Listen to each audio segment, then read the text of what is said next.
Hello बच्चों, आज की इस क्लास में हम एक्सपोनेंट्स को थोड़ा और समझेंगे।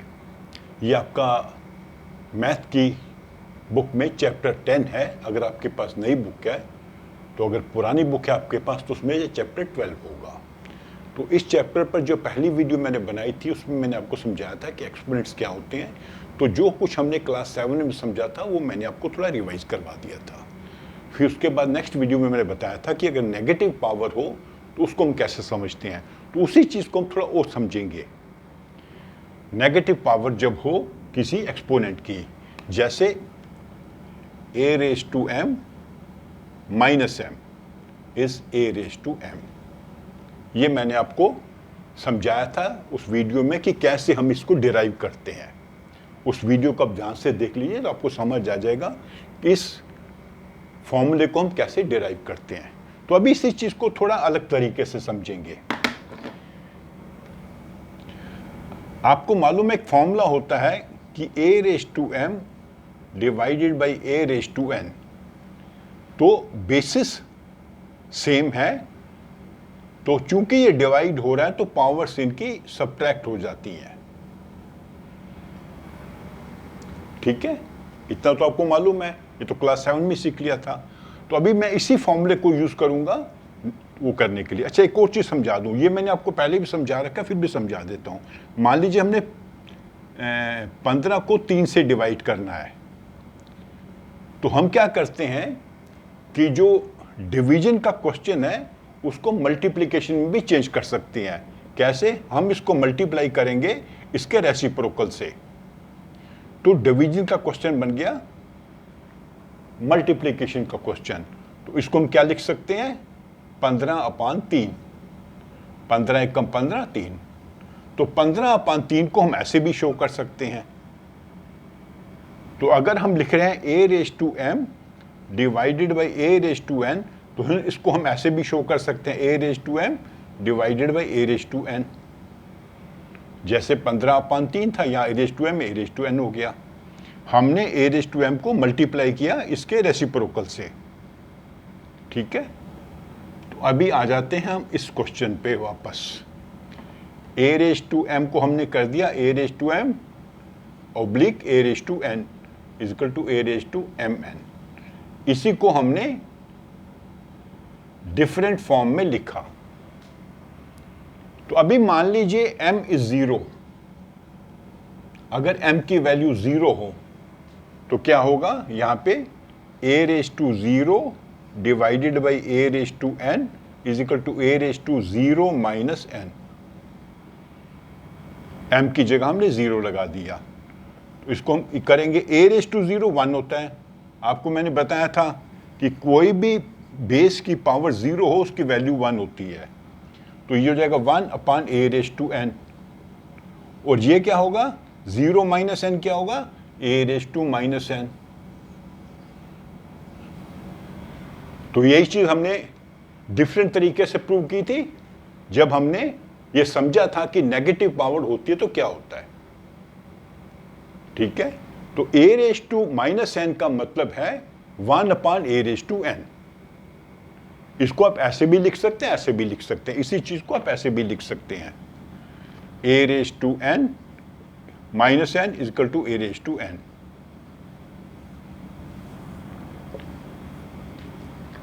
ठीक है, ये हमने डिफरेंट तरीके से समझ लिया।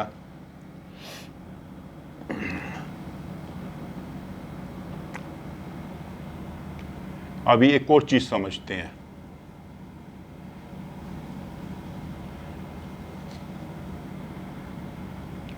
a रेज टू m को मैं मल्टीप्लाई करता हूं with a raise to minus m।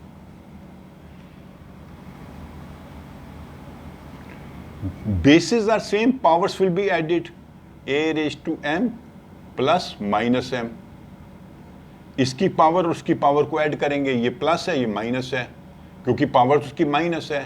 तो ये क्या हो जाएगा? a raise to m minus m is equal to a raise to 0। और हमें मालूम है a रेज टू 0 क्या 1 होता है।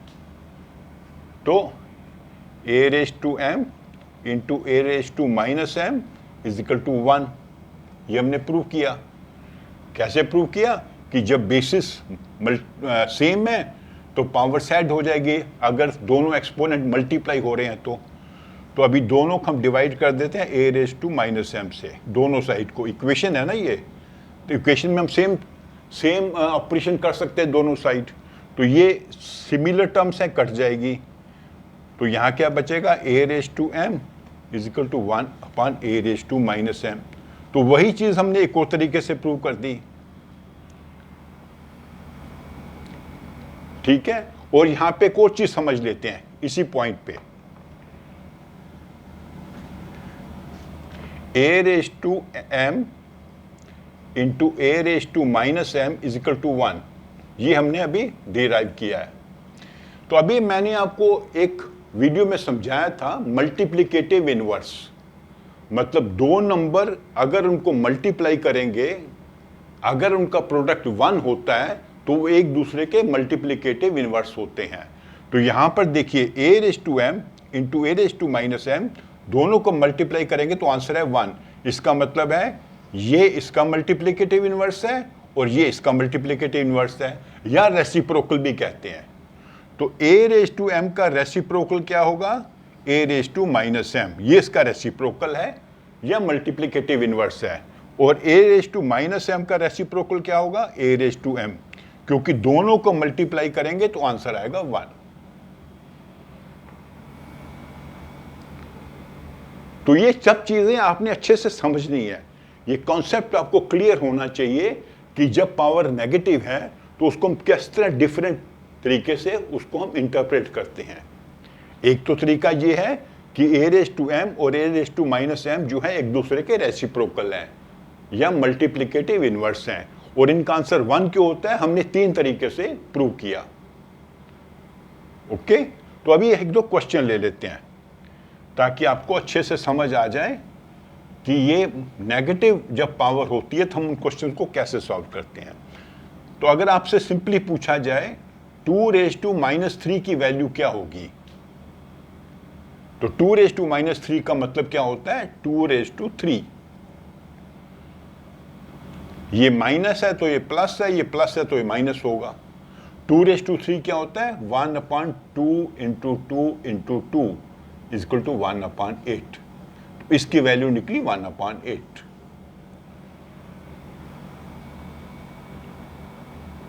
ठीक है, अभी एक और क्वेश्चन लेते हैं, 5 raise to minus 2 into 5 raise to 4। इसको हम दो तरीके से सॉल्व कर सकते हैं। पहले तरीके में क्या है कि basis are same, powers will be added.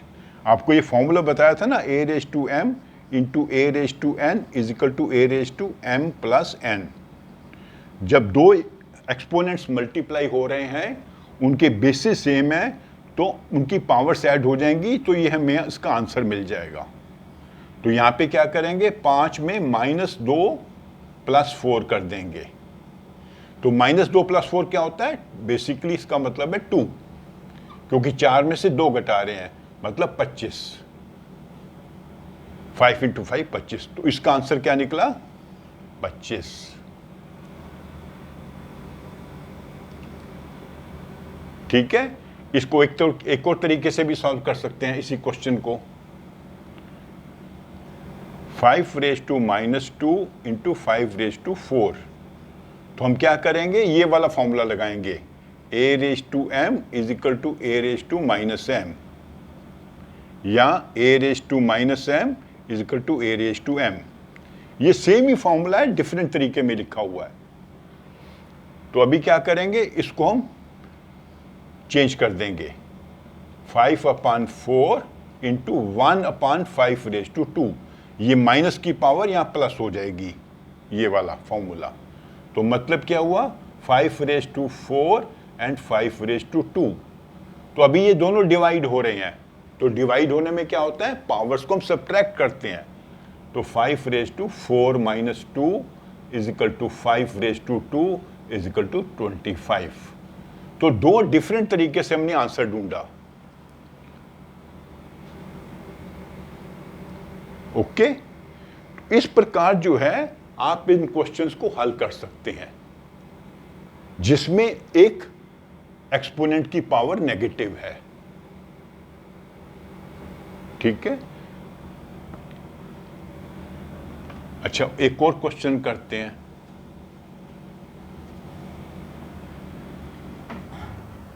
Five raise to minus two into 5 raise to 2।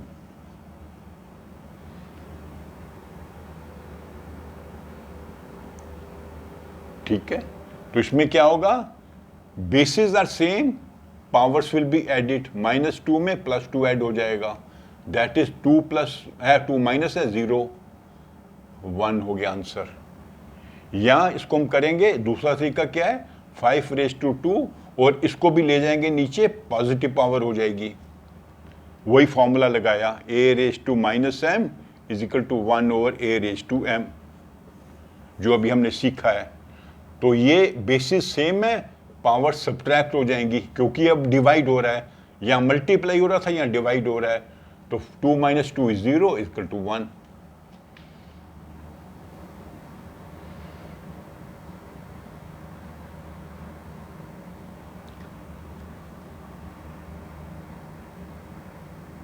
ठीक है, अभी एक और चीज समझ लेते हैं।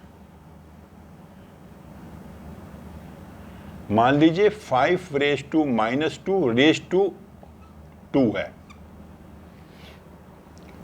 तो हमने क्या सीखा था, अगर एक बेस की एक पावर है और पूरे आंसर की एक और पावर है तो पावर्स मल्टीप्लाई हो जाती हैं, a raise to m into n। तो यहां पे क्या होगा, 5 माइनस 2 इंटू 2, ये दोनों पावर मल्टीप्लाई हो जाएगा। तो क्या होगा, 5 raise to minus 4, 1/5 raise to 4। तो 1/5 रेज टू 4 क्या होता है, 5 इंटू 5 इंटू 5 इंटू 5, ये हो जाएगा 1/625। तो यहां पर दोनों पावर्स मल्टीप्लाई हो गई, क्योंकि एक बेस की दो पावर है, पहली एक पावर है फिर सेकंड पावर है, पावर्स मल्टीप्लाई हो गई, -4 हो गया, उसको नीचे ले गए, ओपन किया, 1/625। ठीक है,